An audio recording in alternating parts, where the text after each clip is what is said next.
Alright. Normally I would start off by going over like runes and masteries, but I'm just going to assume that you know them since you're diamond. Yeah, that's fine. I usually copy TNC's. Do you know him? Yeah. Move speed, Quince, right? Yeah. Alright.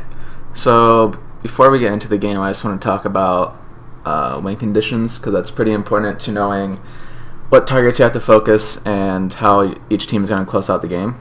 So just starting off, you guys kind of have like a decent siege comp. You don't really have any split push potential because eventually Riven will outscore Renekton, so you kind of have to group up and push lanes with Ezreal and Morgana poke. And your team comp in general is pretty all-in, like once the fight actually starts. So in terms of what targets you want to focus, definitely want to kill Malzahar first, because you know he's just like a stationary guy that does tons of damage and he's really easy to kill, so definitely want to focus him first, and then immediately after you're probably going to want to turn on Riven. In some situations Riven might just be on Ezreal, and Ezreal can kind of be self-sustaining, because ideally you're going to have Morgana get an Hourglass, and you'll have an Hourglass also at some point in the game, and you guys will kind of just like all go in onto their backline. And Morgana will give a lot of disruption for you to get your ult off. And then Ezreal will kind of just be like self-sustaining in the background, since he has arcane shifts and everything, and he should kind of be able to 1-for-1 Riven by himself. So in general, you guys just want to group and push, and once you hit your like mid-game power spike, I guess, Renekton should do well against Riven top. Bottom lane should lose, but that's relatively okay since it's Ezreal. He's just supposed to lose lane, and your lane should be pretty okay until 6, and then it gets kind of dicey. Also, just in terms of like, it helps to think where your jungler should be ganking and where you think their jungler should be ganking early game. So in terms of your jungler, it makes a lot of sense for him to gank top and mid lane, because Renekton beats Riven really hard, so should probably be expecting Zen to go top to help Riven, and then Lee Sin could counter gank. And also, in terms of mid lane, Malzahar is extremely easy for you guys to kill, like at all stages of the game, because he's immobile, and he's also going to be like auto shoving the lane with his E. So you should definitely call for ganks, like use your assist pings, or just talk to Lee Sin and tell him to come gank, whatever. And yeah, I think that's about it. You should probably should be thinking about like item builds at this point, just looking at the team comp, and I think either DFG or Hourglass first is fine, just depending on how ballsy you want to go, I guess. I went DFG this game. Yeah, I think it kind of depends like who gets strong in their team, but yeah, I think either one is. There are arguments for both. Alright.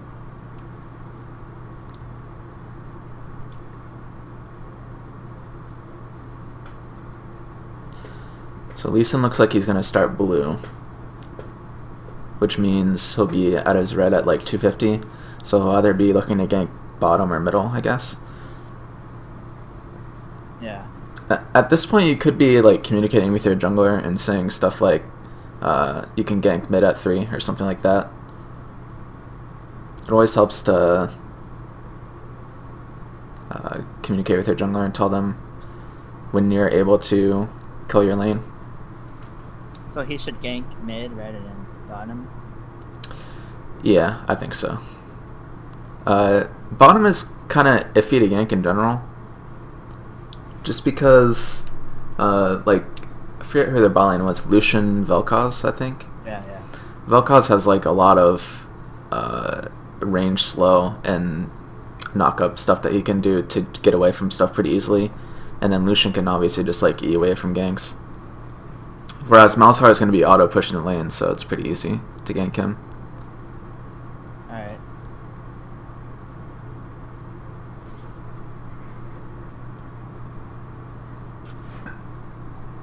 Oh yeah, I forgot to mention this.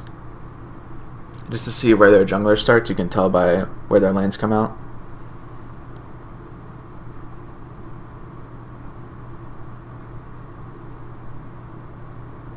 Okay, so we can tell that their jungler started blue buff because their bottom lane isn't in bot lane yet and Riven is already top.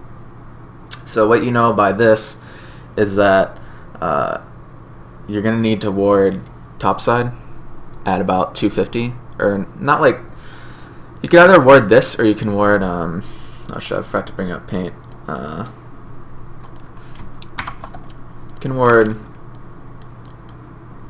I think my colors here.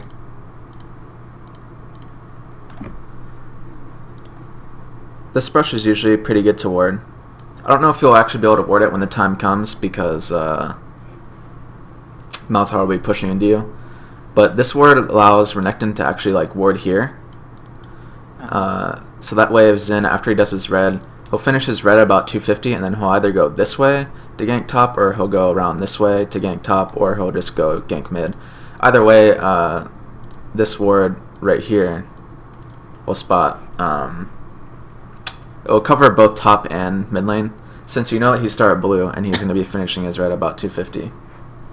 So ideally, you'll place your ward there. Yeah, ideally. But depending on how this lane goes, it might just end up being that you have to ward like that river brush right here, because Malzahar will be pushing onto you.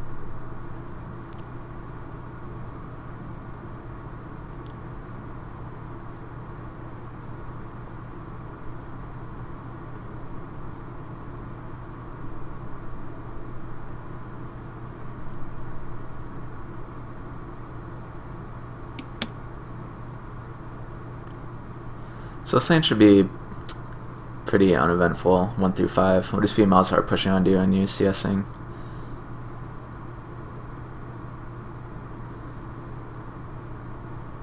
It's just kind of fish the wave. Yeah. That was a really bad ward timing for Renekton too, because now he's going to get screwed by Xin if he goes top. And Lee Sin isn't there to counter gank. Yeah, I think he gets dived actually.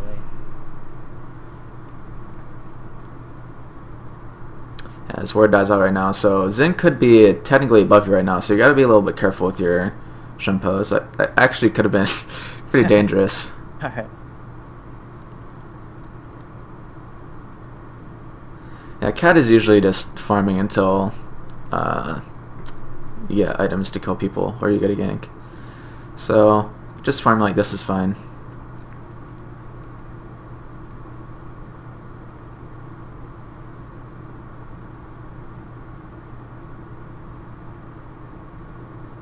You probably, after this wave, you can probably go place your ward. Will probably be a good time.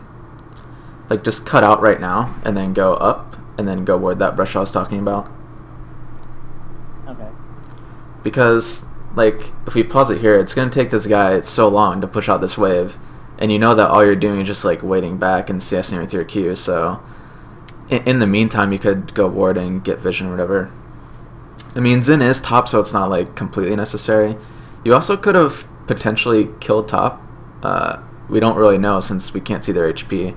But if they were low, you potentially could have went through jungle and went up to kill them. I don't know the odds of that happening, but it's probably worth checking. Like, whenever something happens in our lane, it's usually worth checking as Cat because you're so good at cleaning up. And can move around the map pretty fast in general, especially since you start with boots. Yeah.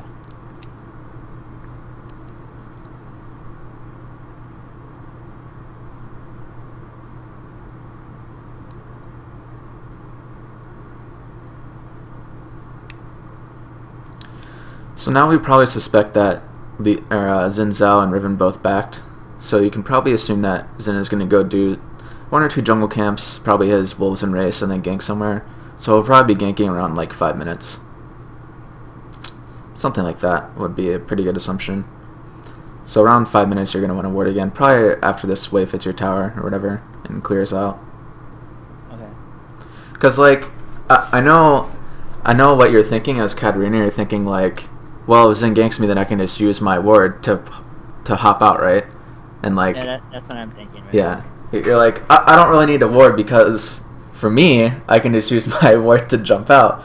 But you have to think in terms of the rest of your team because, like, if you look at the map right now, your team has no vision at all. So, because like the other lanes are getting kind of crushed, I guess. So, any type of vision that you can give your team is going to help a lot right now because they have literally no idea where Zen is right now. Like I said, we can assume he's going to gank around 5 minutes, but honestly, I have no idea. So, while it is okay for you individually to not use your ward, it would benefit your team a lot to use it. And like, Malzahar isn't going to have kill potential on you at level 5 anyway, so you shouldn't have to be scared of using your ward just to escape from him.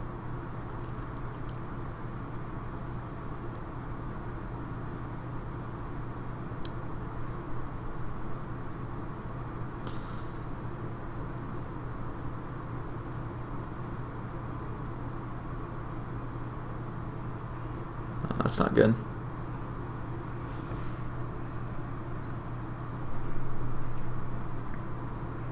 I think this is where I fail really hard.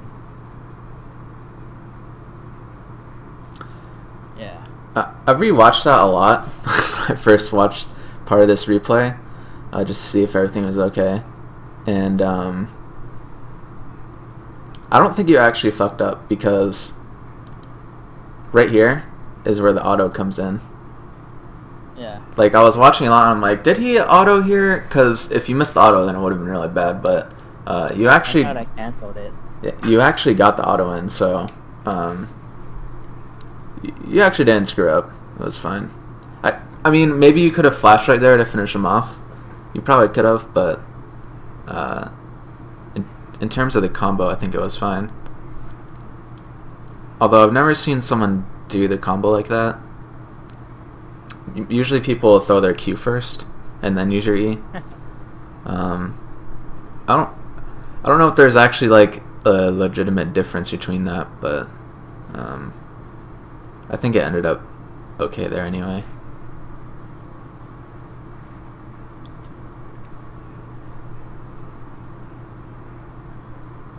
Alright, first back here. You get one ward. Here you definitely want to buy a pink ward. Especially with the amount of gold you have. It's acceptable to not buy a pink ward if you don't have the gold for it and you picking up like a meaningful item or something. But at this point you definitely want a pink ward because you can ward and on blue side you want to be warding this brush. Oh shit, wrong color. On blue side you want to be warding this one with your pink ward, and on red side you want to be warding this one.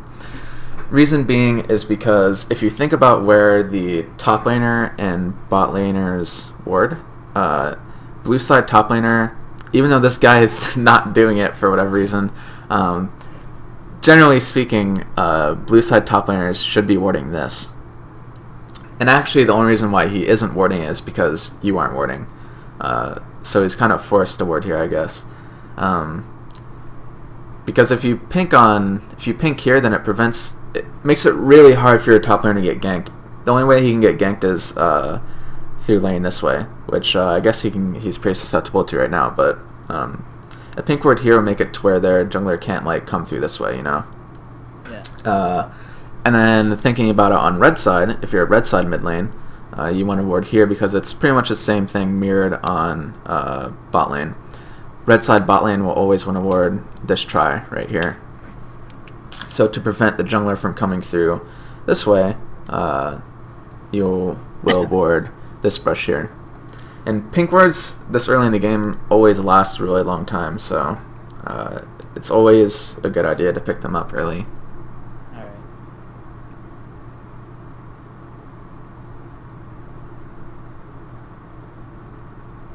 So level 6 is when you have to be a little bit careful of Malzahar because of his ultimate. And now is also a good time for you to call for Lee Sin ganks because this is the part of the lane where you're probably going to start having trouble. Not trouble necessarily, but he can definitely pressure you a lot more.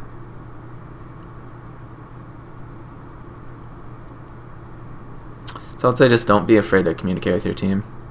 Okay. Now could also be the time when you're looking to roam also.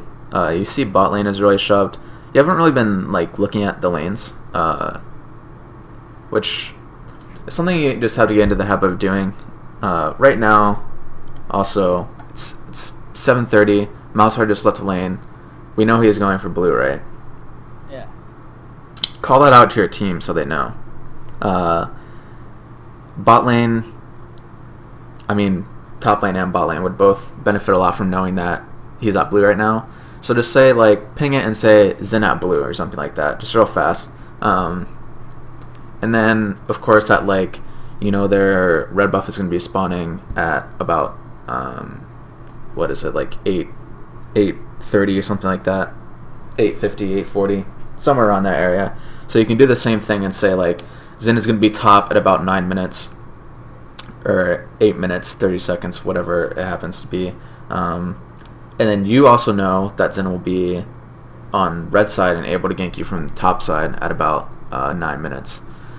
So just giving that information to your team, they should know these things themselves, but you know, of course they don't because it's solo queue. So it always helps to give that information to your team, just lead them along baby steps and help them along the way. And this is also just, this is why you want to use your awards and stuff too, just to give your team extra information.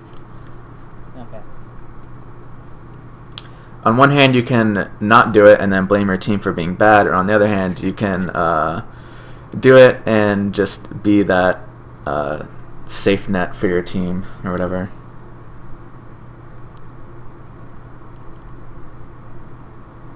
At some point here, you're definitely going to want to ward.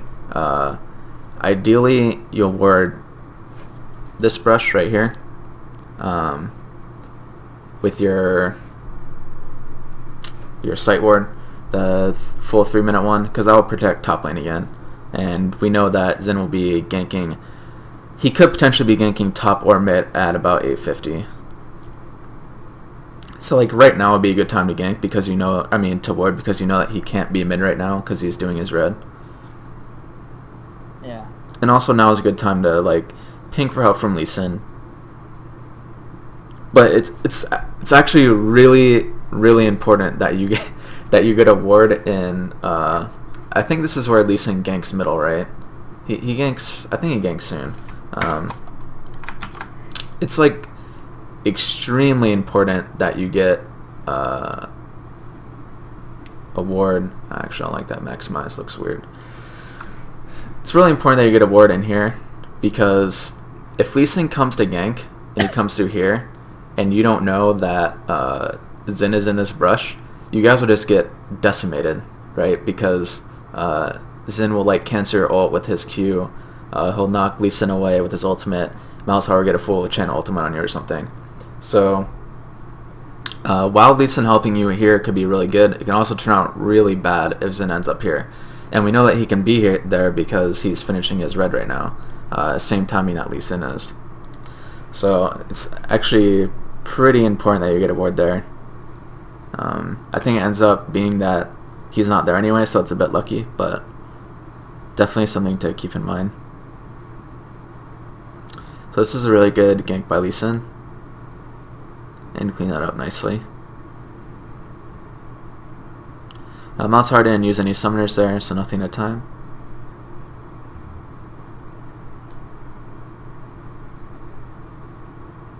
So should I be roaming right now? After you clear this, I would say like immediately after you got that kill, you probably should have went to go ward, and then after you ward here or ward their race, actually now would be like a really good time to ward their wraiths right now. Basically, the idea behind deep warding is immediately after you make a play, that means there's one less person on the map that can kill you, one less threat. That means you can go deep into their jungle and get a board. So immediately after you kill Malzahar, you can do like a on my way ping to their wraiths, and Lee Sin will come with you, and then you can get a deep ward. If you can see my cursor, like right here by wraiths, all the way in that brush next to wraiths, and then That way you'll know exactly when Zinna is going through the jungle and whatnot, which serves as kind of like a better version of the ward in the river. The ward in the river is just there so because it's safer pretty much to ward there. But immediately after you kill mid lane, you can just go deep in the jungle to ward there, and that kind of protects everyone because Zinna is going to be playing like cautiously around a deep ward in his jungle and trying to avoid it or whatever. So when he's doing wraiths, then bot lane knows that they're safe. Or when he's just like passing through, going to golems or going back to his wolves, bot lane knows they're safe, top lane knows they're safe, etc. So that'd be a good time to ward, and then also you can look on each side of the map and see if there is an opportunity gank. Unfortunately, Ezreal is back in base right now, so it's probably not a good time. Could have been depending on their HP levels. And for top lane, we see that Lee Sin is going top, I guess, after he backs. Maybe could have killed top lane. Riven is pretty difficult to kill, though, as Cat. Because, like, you jump on her and then she uses your stun and could probably just 100% zero you pretty fast since you're at only, like, 60% HP. But, like, these things are still worth checking, right? Because we're talking about hypotheticals right now, but we don't actually know because you didn't look at their HP values. Well, there you go. You look at Riven right there. But yeah, probably seeing bot lane there probably actually was an opportunity, to be honest, to gank bot lane. You could have at least saved the tower, potentially, but then you have to think about your own lane, and at that point, maybe not worth it. Who knows? The main thing about roaming is that you just have to be conscious of like what's going to happen to your own lane when you roam, and at that point you could call Lee Sin to cover your own lane while you roam or something like that, but it's I think it was fine that you just back there and bought because you had so much gold. Okay, so here we get timer on Dragon.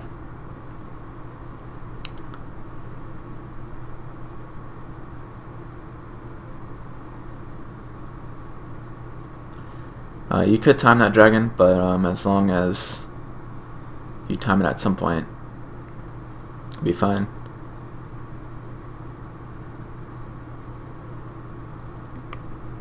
That's relatively okay. I mean, he blew both of his summoners. Here is where you definitely want to time his summoners, though. So he flashed at about 10:45, which means his flash is going to be up at 15:45. Really important to just type that in chat, not only so you know for yourself, but also so Lee Sin knows, so you can gank him again. Because Malzahar without flash is like free food, pretty much. It's like free gold for Lee Sin. So really important to time that. Ignite not so much. He could be running the reduced summoner cooldown, which would be 30 seconds less. And you can check that by tabbing and mousing over his summoner spell. And we'll actually show 270 seconds instead of 300 seconds, if you didn't know that.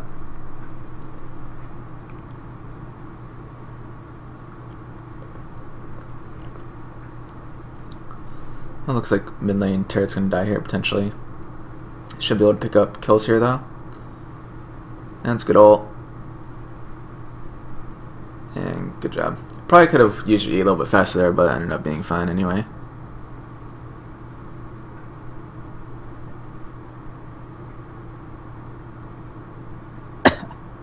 And here we know that Riven's missing, right? So Riven could be middle right now. Alright, pick up the kill there. Yeah, it looks like Renekton is furiously pinging. Yeah, we see Riven here.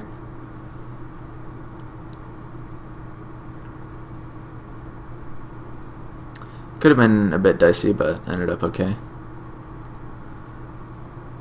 I usually put my pink there instead of where you told. It's a very safe place for a pink ward, but I mean, now that your mid tower is down, it is a little bit better to put your pink there, but not especially since your bottom tower is down also, because you know once your towers go down, you kind of have to like move your wards back a little bit because they're going to be invading your jungle and stuff like that. But in terms of the early game, when you have your towers up, it's definitely better to place your wards in the river. Not only because it gives you more vision, but also because no one ever checks those brushes still. So they end up being there for like 15 to 20 minutes. Like even in my games when I play, I put them there and they end up there for like 20 minutes. Like it's kind of silly how no one checks those brushes still, but yeah, that's just how it ends up, I guess. So it happens to be a pretty good place to put wards. Also gives you, it's just like if you want to have more aggressive vision or be a little bit safer, then it's better to put the wards in. I know that sounds really counterintuitive. Basically what I mean is if you want more vision, but it's a little bit riskier because it will get cleared, maybe. Better put in river, which is where I think it's best. And then once your towers go down, you can start putting pink wards into your jungle. Like especially wards like this, next to your Wraith camp like that, and the one that you placed are very good, because those are like the two most common wards that will be in your jungle. Because like I said earlier, when someone dies, you can go into your enemy jungle, get some wards deep, and that's usually where they put them. So those are the two best when your towers die.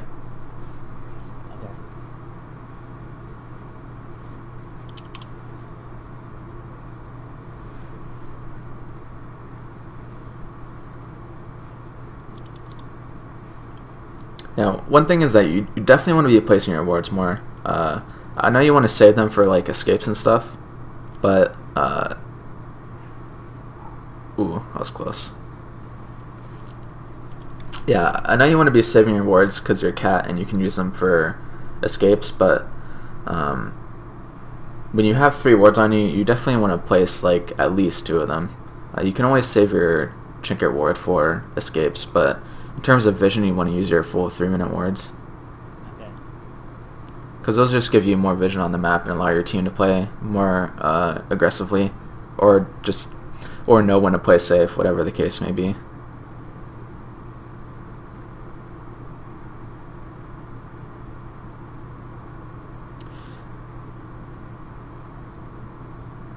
Here, you want to be looking up at Xin and see what the hell is going on up there, because we see Ezreal coming in mid, right? So he could have held mid tower and you could have potentially roamed up. We can't see their health bars. Oh, what? That was really bad by Lucian. I think he's dead. Yeah. Yeah, like, we can rewind and just look at the position of everything going on. So we see Lucian going top, going for Riven. That's fine.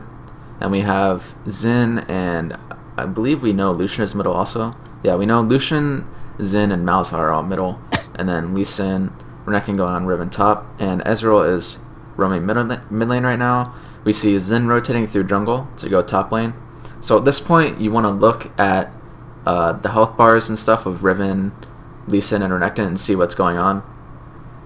Looks like Lee Sin and Renekton are completely healthy looking at the sidebars.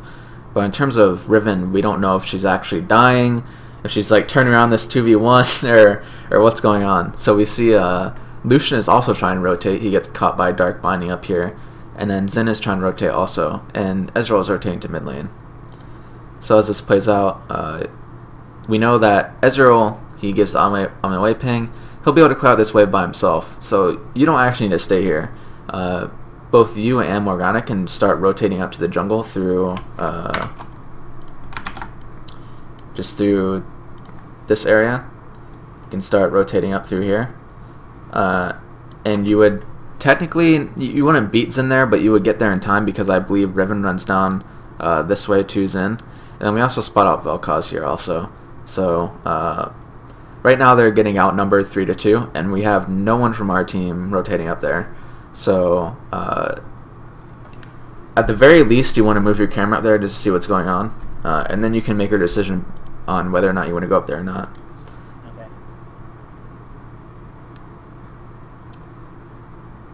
So at this point, it looks like Lee Sin dies, and then Renekton gets caught by 3 people. Riven goes down, and then just now you guys start rotating. A little bit too late. If you're there right then, you maybe would have been able to clean up a lot of kills. This is super sloppy and bad by Lucian, but yeah, he gets caught. So it ends up being an even trade, I think. But like, it could have been much better for you guys potentially.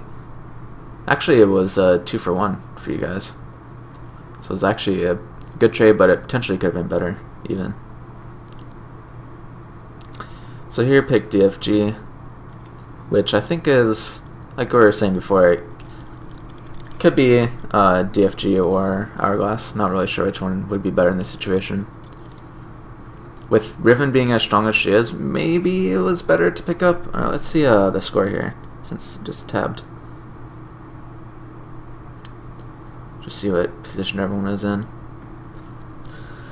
So we look, and Ezreal is really far behind. Morgana is building towards Mikhail's instead of Hourglass, so that's something to note. Renekton looks like he's going pretty much full tank from this point on, probably going Sunfire. Lee Sin is building into Ninja Tabby, is probably going damage after that. And then as far as their team, Malzahar is going Rod of Ages, so that's interesting. And Vel'Koz is going for Morellonomicon or Athene's most likely, maybe even Twin Shadow, something like that. So he's building a lot of damage, so you know that he's going to be at least somewhat of a threat. Riven going pretty much split push mode with her team at build. And in terms of who's the strongest in her team, definitely Lucian and Riven at this point, and Xin Zhao is also going even more damage on top of his Blizzard Elder. So maybe it would have been the right choice to go Hourglass here, just because their 3 biggest threats are all of their AD damage. And they kind of have like this Malzahar that isn't even really building damage, is building 2 Doran's Rings into our way. And then Vel'Koz, who is probably on the same level of damage as Malzahar at this point, honestly, but he's a support, so he'll start falling off. So maybe Hourglass is better at this point. It's kind of hard to tell, but either way, we'll see if there's a team fight that breaks out to where Hourglass would have been better.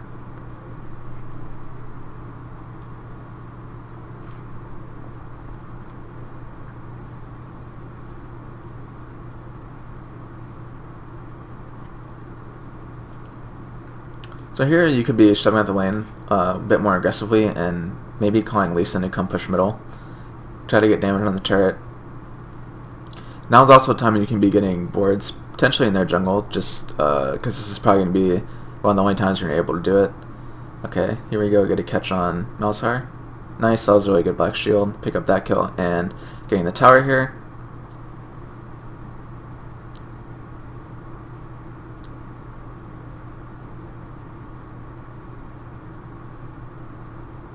Alright, just keep hitting this tower. You probably have to back out now that Lucian is here. I think if you, and Riven is coming up from behind you, I think if you shove the wave a little bit more aggressively when we're back at like this point, because at this point we know that Lucian is dead and Riven is dead. Wait, who died in that fight that just happened? Well, I guess Riven is back bottom ready, so she must have died really early. But we know that Lucian is dead at this point, so they don't have their, not really like their main source of wave. Well, maybe it is their main source of wave clear. It probably is Lucian. So you could be shoving this out a bit more aggressively and like pinging the tower. Using your pings is actually really it's obnoxious, but if you watch any Korean replays, they spam the fuck out of their pings. Like, it's insane how often they use their ping. And I kind of do it myself too, just because I saw them do it and I was like, that's actually like a good idea. It's a much easier way to communicate than typing stuff. And here you could be like aggressively pinging the tower, you know, like just so Lee Sin knows to not do wraiths right now. Like, why the fuck is he doing wraiths? I don't know, but not a very good use of his time. But yeah, you guys are definitely pushing this tower mid lane right now. A lot more things you could be doing with your time than yeah. So a little bit of hesitation here leads to not getting the tower potentially. And here, like, Morgana should be playing way more aggressive, trying to get a bind on there. the bind finally comes in, but like before that, probably could have been going a little bit more aggressive just so he wouldn't be able to freeze the wave right there. That's okay. I'm getting here, kill here too, and then we see Vel'Koz. We see Riven is still bottom, so this push is still fine right now. And then right here, Riven disappears, right? And here comes the missing ping. So this is when you guys need to back out because you know for sure that Riven is coming up because where else would she be going? Like she just shoved the wave into the tower. If she was still pushing, she would be playing aggressive on Ezreal right now because she can one-shot him or whatever because it's Riven and Riven is balanced. So yeah, you should probably know to back out right here, but we'll see how this whole thing unfolds right now. And then now is like the super telltale sign, like yeah, we see Riven coming up. And Morgana dies, that's fine. At least you guys only lose one from that, and we know that Riven ulted. So one thing we do know is that Malzahar's flash is up now. Yeah. Because he used that about 1050, I believe. So that's just something to keep in mind. And also I think Dragon is coming up at about 16 something. I'm not really sure. And just rewind and look at this team fight again. So we get Sun on Lucian there. That's relatively okay. Lee Sin is farming wolves. Wait, I think it froze. Did you pause? Oh yeah, I paused. So I was just going like step by step. But yeah, okay. So we know Lee Sin is farming wolves for some reason. So we know he's not there. Rekni goes in anyway. Do we really have any more chase potential here? Because we're looking at our team. Lee Sin isn't there. Rekni already used his stun. He already used his slice and dice. You can't get in range to do anything to Lucian because he's just going to outrun you. Morgana isn't there to bind. Ezreal is really far behind. So at this point you guys should probably just back out, but Rekni's going to keep going ham on this for some reason. And you guys are going to get caught by Riven right here. So,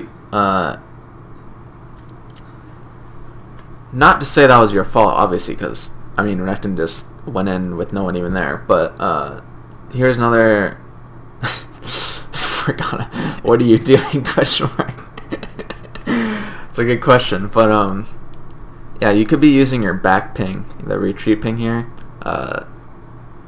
just, like, obviously, like I said, it's not your fault, but, using pings to tell your teammates what to do is really important. Okay. So just like analyzing that and knowing that that's not going to work out, you could just be spamming your back ping and be like, what the hell, you know, like, and then hopefully he would back off. But when you chase with your teammates, it kind of get like this false sense of security and just keep over chasing or whatever. So it's good to let them know. It's something I notice a lot, like people don't use pings as much in some of these games. So here, yeah, okay. Good job getting the hell out of there.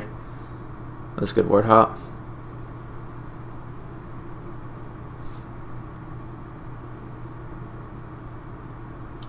You could be using your daggers probably, because you're not really afraid of anything, right? If we look at just like their champions, you guys shouldn't really be that afraid. We know Vel'Koz already uses ult, so you don't really have any fear of dying, and you also have this mini wave right behind you, so you could like run up, throw daggers on this, and then E backwards if you needed to. I don't think there's actually any potential of you dying here, and the odds are they're going to be more afraid of you because you're Katarina with the DFG. And you guys are, I mean, Renekton is full HP, and Ezreal is pretty much full HP, it's about 75%. And you are low, but I don't think you guys actually need to give up this tower. Yeah, and then he goes up, but it's a little bit too late. I think you guys could have defended that pretty easily. I mean, they do have a Malzahar, but at the same time, Malzahar is pretty low range. Unless he was going to, like, flash on her turret to get you or something like that. Which would have been really bad for him.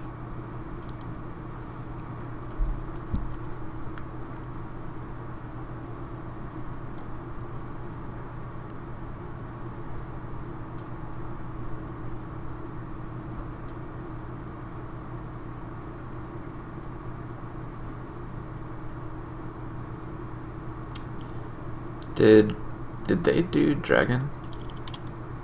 Do we know what time it spawned? Okay, here it is. Yeah, it spawned at 7:20, so they got dragon. At some point, I guess. They just got it recently. You can give like a rough timer on that. Probably 23 minutes. We know that it was up at like 16.5, I think, just from timers earlier. So probably up at about 23 minutes. All these objectives you could be timing, just so you have something to fight around instead of just like pushing lanes and not really having any goal or anything like that. Okay.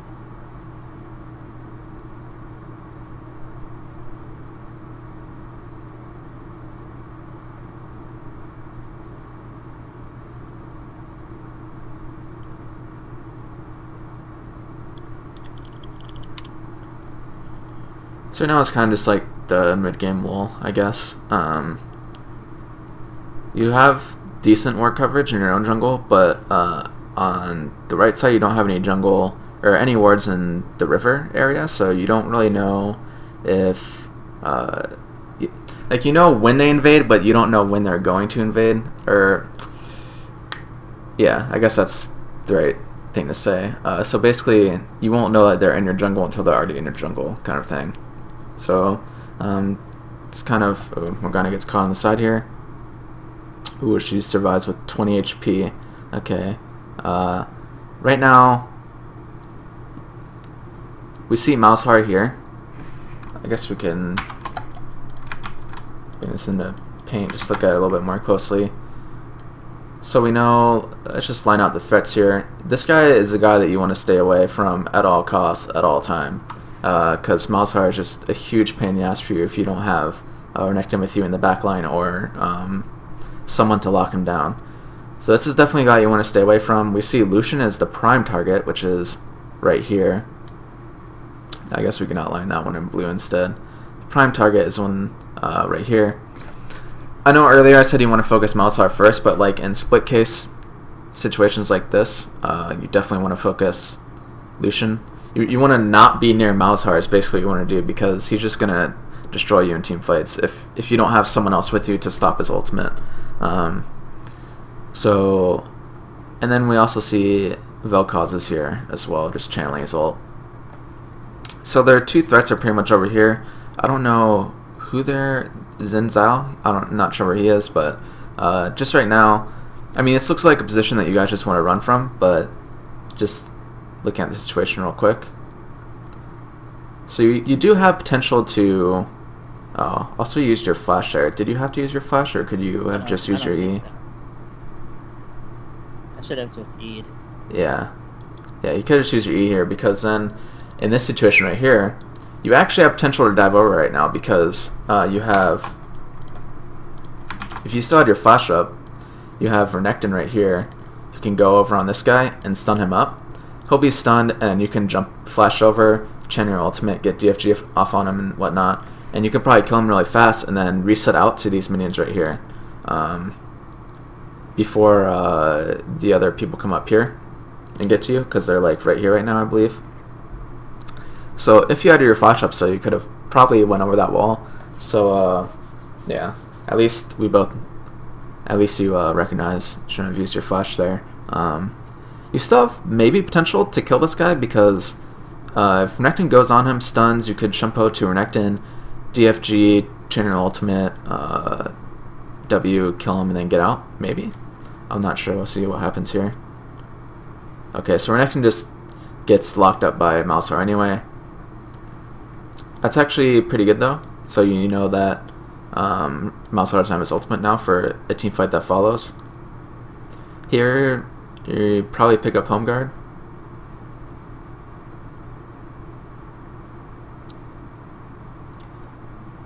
I would have said Home Guard there is probably definitely the best option, because you could have been there about now, right? And then potentially cleaned up this entire fight. Because Malzahar's not ultimate, there's nothing to stop you. Riven is bottom. So if you bought Home Guards here, that actually could have been incredibly brutal for them to deal with. Yeah, I think you would have actually just killed all of them. And even right here, I think you could be playing like a lot more aggressive. I think you might be underestimating your damage a little bit with DFG. Because they had nothing to stop you from going in, right? Like, Vel'Koz had pretty much no mana. He's on a mana pot right now. So we get right here. You want to use your DFG first. So we'll just look at this again. Get silence here, which kind of sucks. Shampoo to the creep here, I think, is what you do. Oh yeah, shampoo, and then use your, at this point you want to use your DFG on him, and then DFG QW ult, he'll probably be dead already, and then you can immediately jump to Lucian or Mousehar. Probably Lucian since he's the only one in range, but yeah, waiting on the DFG makes it to where you kill him a little bit late, and you have to channel this ultimate and you get exhausted right now. So you have a little bit of time where you're not getting the reset, and you could have been on Lucian already, or potentially Mousehar. So you potentially could have cleaned up that whole thing if you used your DFG there. I'm not sure though.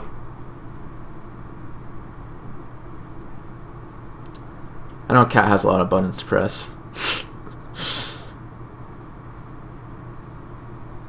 But yeah, that's the main thing with DFG is just getting used to using it. Because if you don't use it, then it's kind of pointless. Obviously. And I know your thought process was probably like, I don't want to waste it on Vel'Koz since he was low health already. But anything to get the first kill is really what Cat snowballs off of. Because like once you start getting more than one ability use out of all of your abilities, that's when Cat really starts to do like the monster damage. Okay. So even if the first target is really low and you think you can finish them off quickly anyway, probably still best to use DFG just to finish them off as quickly as possible.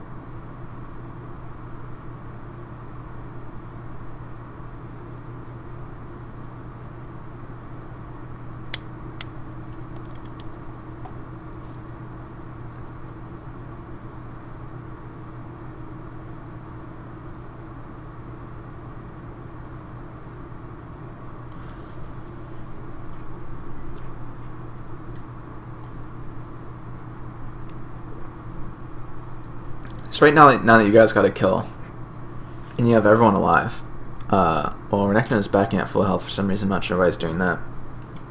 Now that you guys have everyone alive, and you just killed someone, have the numbers advantage, you definitely want to branch out and get wards like here, here, here, here. Like in these areas a little bit further out. Whoops.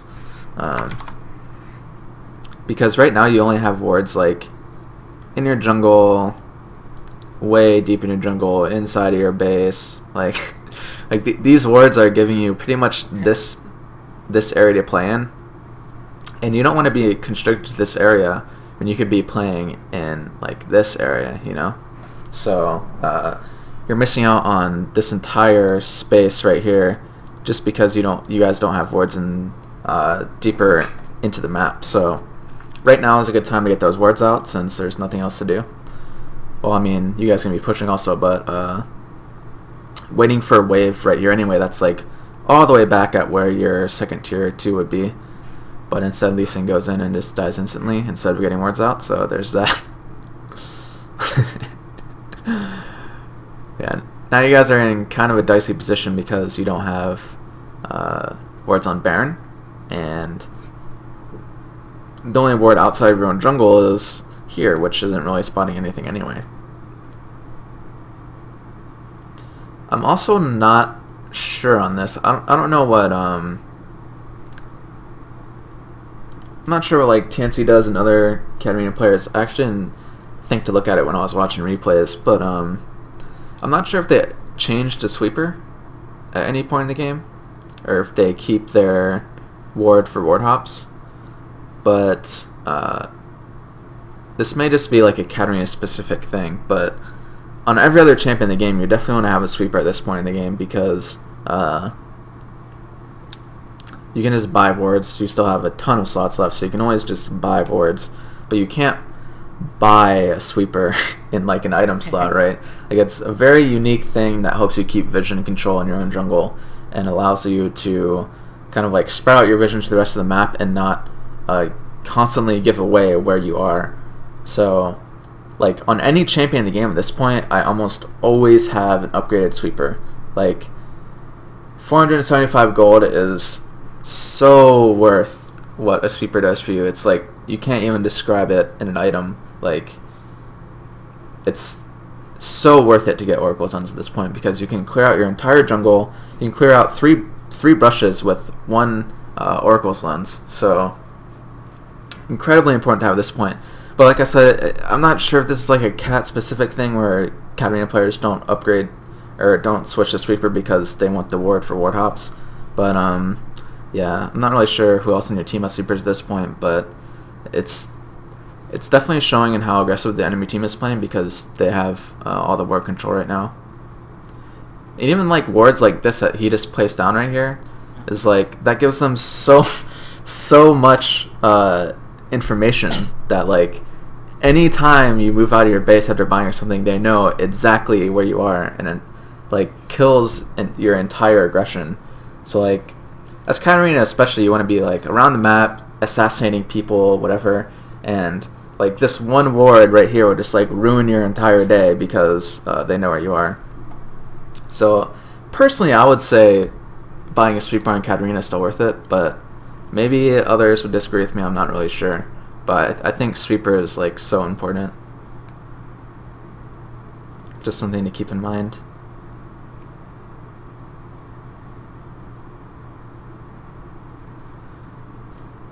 So right here, what you guys really want is Renekton to go in, or like, what we really need right now actually is for Ezreal and Morgana to be poking, looking for binds, looking for mystic shots, stuff like that.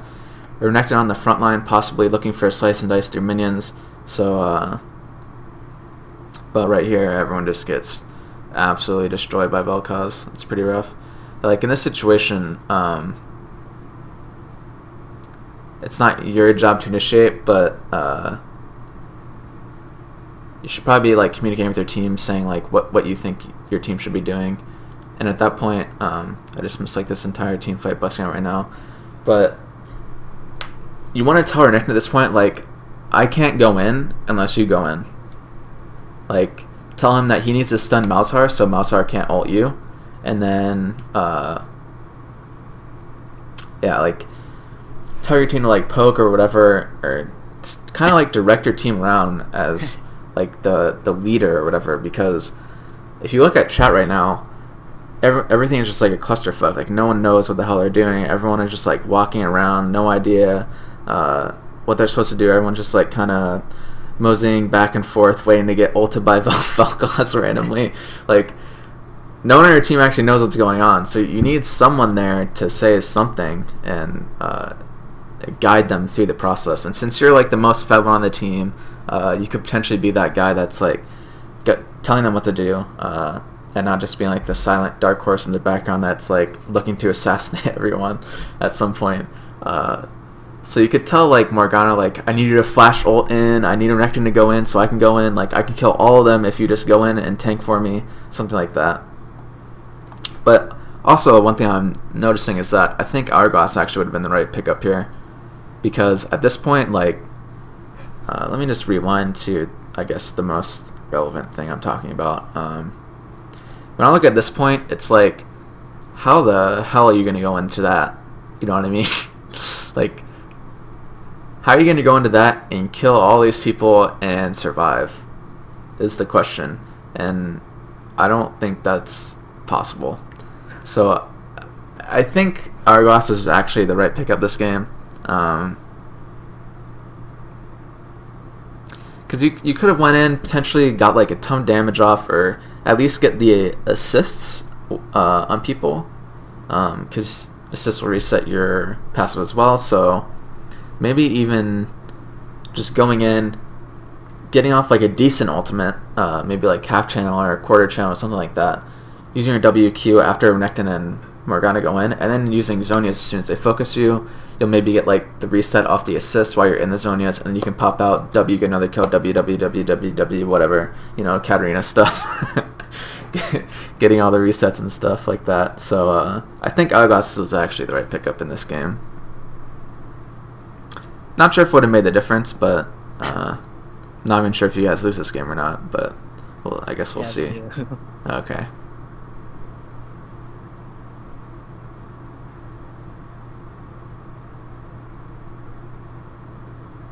Getting the resets here.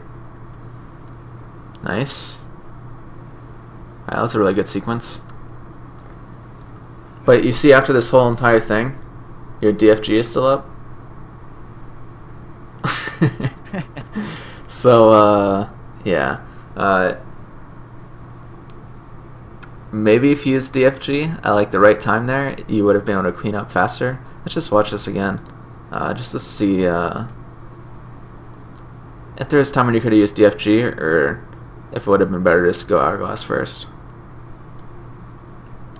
So we go in here, jump onto Katarina, get the channel. I think you can also Q here first, right? Like, instead of Eing in first. Right here. Throw out your Q right here, and then E in, because that Q will hit on the Xin Zhao also, and then you'll get the activation damage on him. Instead you go for the ultimate immediately, and then you get stunned. Get the reset. Q onto Xin, I believe. Oh, I think you actually queued onto that, which was a good target. Jump onto him. Get that. Now is probably the best time to DFG. DFG this guy right now. I think you're dead, like, no matter what, right? But, I guess maybe if you had Hourglass, you could have lived that, right? So, I personally feel like Hourglass is usually the right choice first on Katarina. But when I looked at top Korean Katarinas, it was pretty much they always went DFG first. The only time they ever went Hourglass first is if they're playing against like Zed. So maybe DFG is the correct choice, and you just have to kind of get used to using it properly. But as a non-Katarina player, and as someone just like looking at these situations, I feel like Hourglass just makes more sense, at least in this composition, because there are a lot of things that you need to avoid. Like Riven especially is really hard to deal with if you don't have an Hourglass, but turns out to be fine for right now. And you guys are rushing Baron here.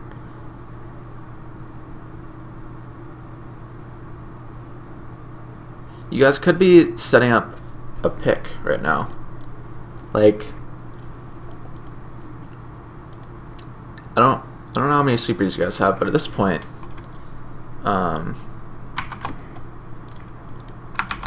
you guys could be moving through here, sweeping out this entire area with your sweepers, and then moving into this brush and waiting for them to face check into Baron. Because once you sweep out other wards in there, they're like, oh shit, like we have to check Baron, they might be doing it. And they come in through this way and try to check Baron, or come in through this way, and you guys just kill all of them, and then you take Baron for free. But at this point, it seems like, it's almost like you guys have already given up on the game. Because, like, you guys go in here, get a ward on Baron, and you're like, okay, we'll see when they're doing Baron, we'll take our blue buff, because like we really need blue buff on Lee Sin really bad, and then we'll do our wolves, farm mid lane, blah blah blah, and like you guys aren't actually doing anything, right? Oh, see, perfect, exactly what I just said, exactly what I just said was gonna happen. Watch where they path in through. Boom, path in right through this area. Exactly what I said was gonna happen, and if all you guys were grouped in that area, they would have no idea. And you just kill 2 people immediately, and then take Baron and push like 2 towers mid lane. It's like you want to be looking for win conditions at all points of the game. Like it's a common thing in card games. If you have like certain cards in your hand, and you're like, well, I need this, you know, like Hearthstone. I don't know if you play. Like, I need this Force of Nature and Savage War to kill them. Like, if I clear the board with this, then I'm not going to be able to win the game. So I have to keep them in my hand, even though I may lose the game because I didn't clear the board. I'm going to lose the game anyway because I don't have there's no win condition, right? So like at this point, you guys are just like trying to stay in the game, but you're not thinking of how you're gonna win the game. You're just like hoping that they're gonna make a mistake instead of being proactive about it. You always have to be thinking of like how you're gonna win the game, and not just how you're gonna not lose. And this is where like sweepers and stuff come in handy a lot. So right here, it looks like you guys are trying to set up a pick, but it's a little bit. Should get Vel'Koz here, so that's good. Baron is super risky here, especially since you guys. I want to see next time you tab how many people on your team has sweepers. Oh, this is a pretty free. Oh, okay. Yeah, like just seeing from what's going on right now, it seems like literally no one on your team has sweepers. At least no one is using them. Okay, Riven goes in here. Let's see what kind of potential you have to do in this fight. So you go on Riven. Holy shit, she died fast. I guess that's DFG for you. And then going on to Lucian here. But you have to watch out for the ultimate here. That's a good Zhonya's. Potentially could have got ulted by Malzahar there, so really good job using your Zhonya's proactively instead of trying to react. And then here you guys should be able to do Baron. Should I just miss the tab there? I want to see how many people on your team have sweepers. Alright, here we go. Yeah, only... oh my god, only the supports in this entire game have sweepers at 26 minutes. That's very disheartening to see. Okay, so at this point we know Vel'Koz is just died, so he's probably like near here-ish on the map, maybe. He'll probably be there in like 10-15 seconds. And only Malzahar's up. Everyone else is dead, so this should be a free Baron. I don't know. Oh, Lee Sin is... oh, because Lee Sin is going to farm... What? No. What? No! Why? This Lee Sin is always, like, not using his time very effectively.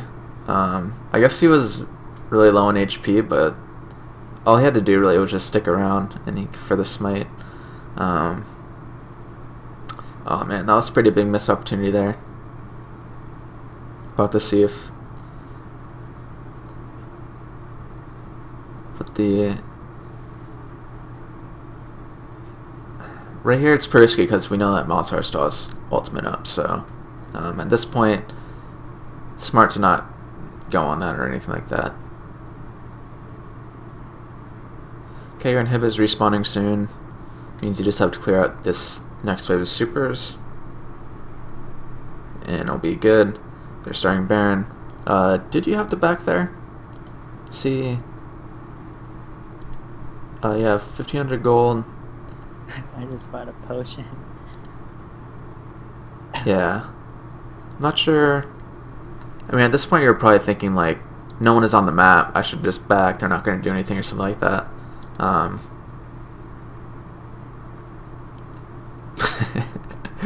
That was a that was a pretty sick buy for 27 minutes. A single health potion. Yeah. Potentially probably should have stayed there. I mean, probably the best idea for you to stay, but at least didn't get sucked up there by Malzahar ult. See ya.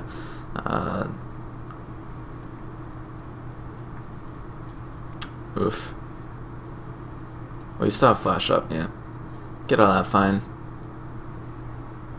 Yeah, I don't know if you staying there actually would have made the difference, but potentially could have.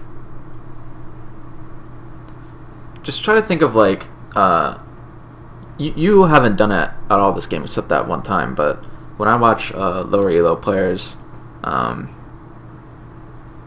like, you know, gold, plat, whatever, it seems like they always just back randomly. Like, they're like, oh, there's nothing to do, I might as well just back or something like that, and don't like actually look at the map and think of what's gonna happen next.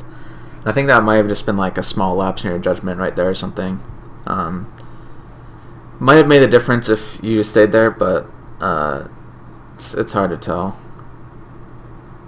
I mean, you guys should have gone the Baron earlier, but Lee Sin wasn't there, so can't really do much about that.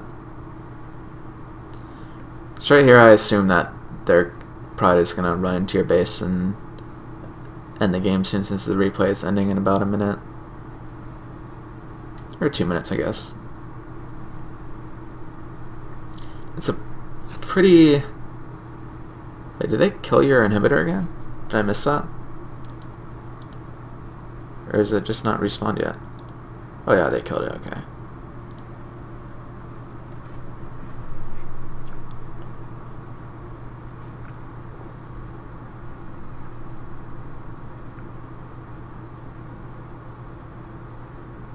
So this is good that you guys are trying to pressure at least and get